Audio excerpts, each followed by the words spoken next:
Hi, good evening to everyone. Welcome to equities research. ఈరోజు market క్లోజింగ్కి స్వాగతం. So market చూస్తే మాత్రం మార్నింగ్ బోత్ ఇండిసెస్ ఒక స్వల్ప లాభాల్లో ఓపెన్ అవడం గమనించాం. నిఫ్టీ చూస్తే అరౌండ్ 23,362 దగ్గర ఒక 17 పాయింట్స్ గ్యాప్ డౌన్తో, అలాగే బ్యాంక్ నిఫ్టీ విషయానికి వస్తే 53,600 దగ్గర అరౌండ్ ఒక 45 పాయింట్స్ గ్యాప్ అప్తో ఓపెన్ అవడం గమనించాం. సో మనకి లాస్ట్ నైట్ అందరికి తెలిసినదే custom duty on gold silvers. So గతంలో కస్టమ్ డ్యూటీ ఏదైతే ఉందో 6%ని కాస్త 15% విధించడం మనకు తెలిసిన విషయం. సో దీంతో డ్యూటీ ఒక 9% పెంచారు, సిస్ ఒక 1% పెరగడం మనకు తెలుసు. అంటే దీన్ని మనం గమనిస్తే మాత్రం మన వాల్యూ ప్రకారం బంగారం పైన ఒక కేజీకి 12,000 పెరిగాయి, సిల్వర్ పైన చూస్తే మాత్రం కేజీకి 22,000 పెరిగిందని మనకి తెలిసిందే విషయం, మనకు అందరికి తెలిసింది. ఈజీగా చెప్పాలంటే 9% మనకి ఇక్కడ కస్టమ్ డ్యూటీ పెంచడం మనకి క్లియర్గా తెలుస్తూ ఉంది. సో ఇవన్నీ పెరుగుతుంది, ఎలక్షన్స్ అయిపోయాయి, ఇంకా ఫ్యూయల్ రేట్స్ ఇంకా ఎందుకు పెరగట్లేదు అనేది క్వశ్చన్ అయిపోతుంది. సో నిన్న కనిపించిన మనకి ఇన్ఫ్లేషన్ డేటా నెంబర్స్ చూసుకుంటే మాత్రం చాలా బాగా వచ్చాయని చెప్పుకోవాలి. స్టెబిలిటీగా మార్చిలో 3.4 ఉండే, ఏప్రిల్లో 3.48, అంటే 0.8% మాత్రమే పెరగడం మనం గమనించాం. సో దాంతో మనకి ఇంకా ఫ్యూయల్ రేట్స్ పెరగలేదు కాబట్టి ఆర్బీఐ గవర్నర్ కూడా మనకి వెల్లడించారు. సో కమింగ్ డేస్లో కొద్దిగా పెంచే ఆస్కారం మనకు ఉందని మనకి క్లియర్గా తెలుస్తూ ఉంది. సో ఇన్ కేస్ అది పెరిగితే మాత్రం ఇన్ఫ్లేషన్ నెంబర్ పైన, జీడిపి నెంబర్ల పైన రానున్న రోజుల్లో ఎఫెక్ట్ పడే ఆస్కారం ఉంటుంది కాబట్టి మార్కెట్ చాలా సెన్సిటివ్. సో దీని పరంగా మనం గమనిస్తే మాత్రం ఇంకా ఫర్దర్గా డౌన్ సైడ్ ఉండే ఆస్కారం మనకి క్లియర్గా మార్కెట్స్ కనిపిస్తూ ఉంది. బట్ థింగ్ ఏంటంటే లాస్ట్ 4 సెక్షన్స్లో మనకి నిఫ్టీ చూస్తే lower lows lower highs formations జరుగుతుండే, దాన్ని బ్రేక్ చేసిందని చెప్పుకోవాలి ఇక్కడ. సో విత్ ఒక డోజీ క్యాండిల్ ఫార్మేషన్తో బ్రేక్ అని చెప్పుకోవాలి. సో లాస్ట్ 2 డేస్లో మనం గమనిస్తే మాత్రం నిఫ్టీ అరౌండ్ 740 పాయింట్స్ హై నుంచి కరెక్ట్ అవ్వడం గమనించాం. సో దానికి ఒక రిట్రేస్మెంట్ ఇక్కడ జరిగే ఆస్కారం మనకు కనిపిస్తుంది. సో మేబీ మనం అనుకున్నాం గతంలో ఏప్రిల్ సిరీస్లో మనకి 7th and 8th రోజు ఒక గ్యాప్ ఏరియా ఉండే, ఆ గ్యాప్ ఏరియా చూసుకుంటే మాత్రం హై చూసుకుంటే 23,153. సో ఆల్మోస్ట్ ఆల్ ఈరోజు లో చూసుకుంటే మాత్రం ఆల్మోస్ట్ ఆల్ దాని దరిదాపులో వచ్చింది. బట్ ఒక 100 పాయింట్స్ అబరేషన్స్తో ఆ గ్యాప్ని ఫుల్ఫిల్ చేసిందని మనకు క్లియర్గా తెలుస్తూ ఉంది. సో మనకి ఒక స్ట్రాంగ్ సపోర్ట్ ఏది ఉంటుందంటే 23,153 అనేది చాలా చాలా స్ట్రాంగ్ రానున్న రోజుల్లో ఉండే ఆస్కారం మనకు కనిపిస్తుంది. సో రేపటికి ఏదైనా ట్రేడ్ చేయాలి అనుకుంటే మాత్రం 23,582 ఎబో అట్లీస్ట్ ఒక 10 to 15 మినిట్స్ ట్రేడ్ అయ్యి దాని ఎబో క్లోజ్ అయింది అనుకోండి క్యాండిల్. సో డెఫినెట్గా అక్కడ నుంచి మేబీ 24,000 మార్క్కి వెళ్ళే ఆస్కారం నిఫ్టీలో క్లియర్గా కనిపిస్తూ ఉంది.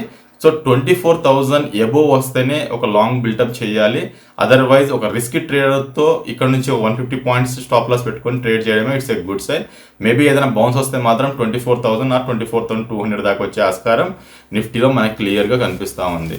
సో మనకి ఇంకా డాలర్ కూడా మనకి పెరగడం మనం గమనిస్తూనే ఉన్నాం. సో ఫర్దర్గా ఇంకా వీక్నెస్ ఉండే ఆస్కారం క్లియర్గా మనకి డాలర్లో కనిపిస్తుంది.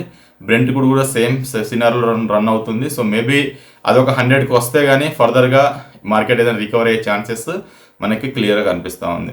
బ్యాంక్ నిఫ్టీ విషయానికి వస్తే సేమ్ సిమిలర్ ప్యాటర్న్, ఒక డోజీ క్యాండిల్ ఫార్మేషన్ రావడం గమనించింది. బట్ లాస్ట్ హాఫ్ అన్ అవర్లో ఏదైతే పాజిటివ్ ఉందో సో అదంతా కొలాప్స్ అయ్యి సో నెగిటివ్లోనే మనకి క్లోజ్ అవ్వడం మనకి బ్యాంక్ నిఫ్టీ కనిపిస్తూ ఉంది. సో లాస్ట్ 4 సెక్షన్లో బ్యాంక్ నిఫ్టీ కూడా same lower lows and lower highs ఫార్మేషన్ని ఈరోజు బ్రేక్ చేసిందని చెప్పుకోవాలి.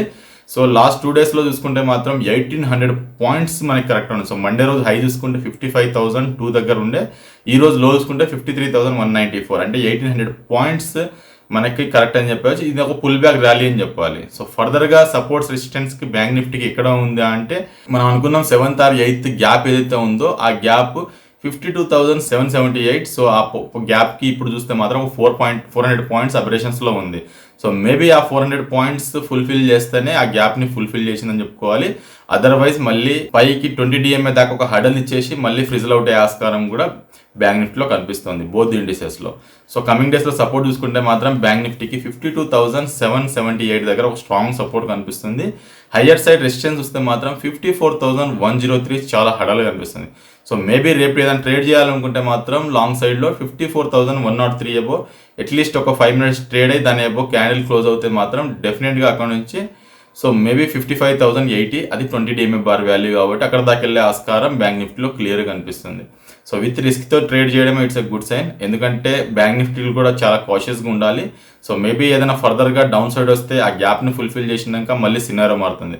సో బోత్ ది ఇండిసెస్ మనకి టెక్నికల్ కాకుండా న్యూస్ బేస్ యాక్టే ఎక్కువ అవుతా ఉంది. So last couple of sections నుంచి సో మనం ఇక్కడ బాటమ్ అయిపోయి ఇంకా మార్కెట్స్ పైకి వెళ్తున్న తనాల్లోనే మార్కెట్స్లో మోడీ ఒక్కసారిగానే కొన్ని రిస్ట్రిక్షన్స్ పెట్టడంతో మార్కెట్స్ అక్కడ నుంచి డౌన్ బయాట్స్ తీసుకుంది. అలాగే ఇప్పుడు గోల్డ్ రేట్స్ అని రేపు ఇంకోటి వస్తుంది, రేపు ఫ్యూయల్ పెరిగినాక సో డెఫినెట్గా మార్కెట్స్ న్యూస్ బేస్నే ఎక్కువ యాక్ట్ అయ్యే ఆస్కారం మనకి క్లియర్గా కనిపిస్తూ ఉంది. సో ఇలాంటప్పుడు ఏం చేయాలంటే టెక్నికల్ పాయింట్స్ లెవెల్స్ ఎక్కడెక్కడైతే ఉంటాయో అవి మనము 2 to 3 ప్రైస్ పాయింట్స్లో అవి బయింగ్ ఆపన్ తీసుకుంటే మాత్రం లాంగ్ టర్మ్ పర్స్పెక్టివ్కు చాలా బాగా రిటర్న్స్ వచ్చే ఆస్కారం మనకి క్లియర్గా కనిపిస్తూ ఉంది. ఈరోజు మనకి లీడింగ్ చేసిన సెక్టర్ చూసుకుంటే మాత్రం మెటల్స్ అయితే వంటి చేతితోనే ఈరోజు బూమ్ ఆఫ్ ది డే లాగా మనకి మెటల్స్ పర్ఫార్మెన్స్ చేసింది.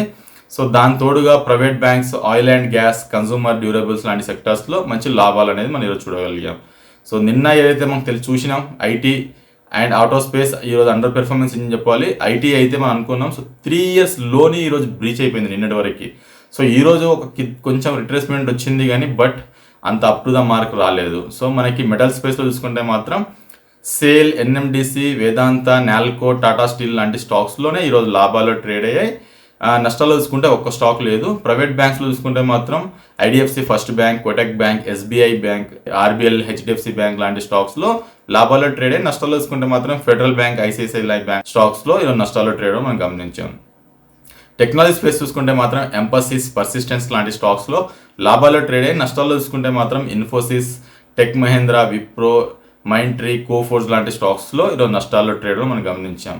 సో ఇక్కడ ఓపెన్ ఏఐ దీన్ని బేస్ చేసుకొని మనకి టెక్నాలజీ స్పేస్ చాలా వర్స్ట్గా పెర్ఫార్మెన్స్ చేస్తూ ఉంది. సో 3 years లోకి వచ్చింది కాబట్టి డెఫినెట్గా ఇంకా 1 quarter వరకు దీంట్లో పెయిన్ ఉండే ఆస్కారం మనకి క్లియర్గా కనిపిస్తుంది. సో కొద్దిగా ఐటీ టెక్నాలజీని కొంచెం అవాయిడ్ చేయడమే it's a good sign. So ఇక్కడ నుంచి సెక్టర్ రొటేషన్స్కి మూవ్ అవ్వడమే మంచి అభిప్రాయం. సో ఆటో స్పేస్లో చూసుకుంటే మాత్రం భారత్ ఫోర్జ్, మదర్సన్, సుమి, ఎక్సైడ్ లాంటి స్టాక్స్లోనే మనకి లాభాలు చూసాం. నష్టాలు చూసుకుంటే మాత్రం అశోక్ లేలాండ్, M&M, బజాజ్ ఆటో లాంటి స్టాక్స్లో నష్టాలు చూడడం మనం గమనించాం.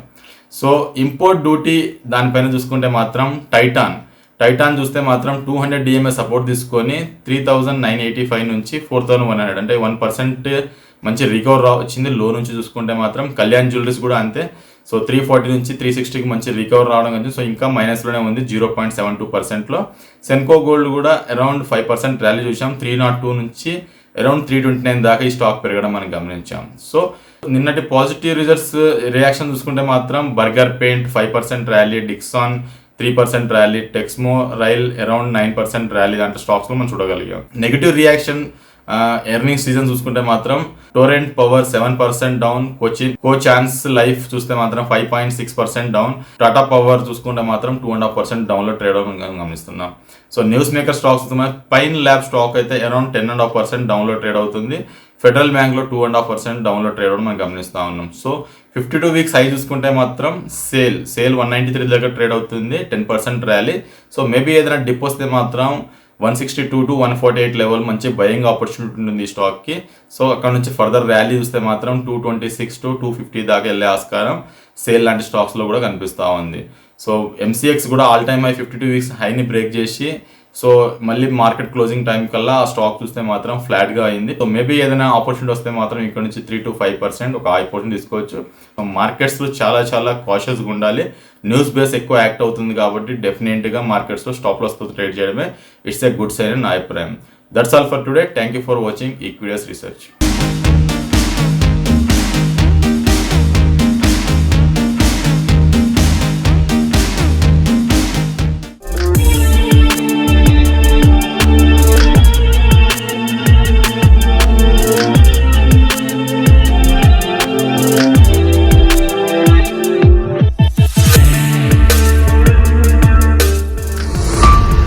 ఈక్విడియస్ రీసెర్చ్ ఛానల్ కి సబ్స్క్రైబ్ చేసుకోండి. వీడియో నచ్చితే లైక్ చేసి మీ ఫ్రెండ్స్ అండ్ ఫ్యామిలీకి షేర్ చేయండి. బెల్ ప్రెస్ చేస్తే వీడియో నోటిఫికేషన్స్ అన్ని వస్తాయి. Please do like, share and subscribe our channel.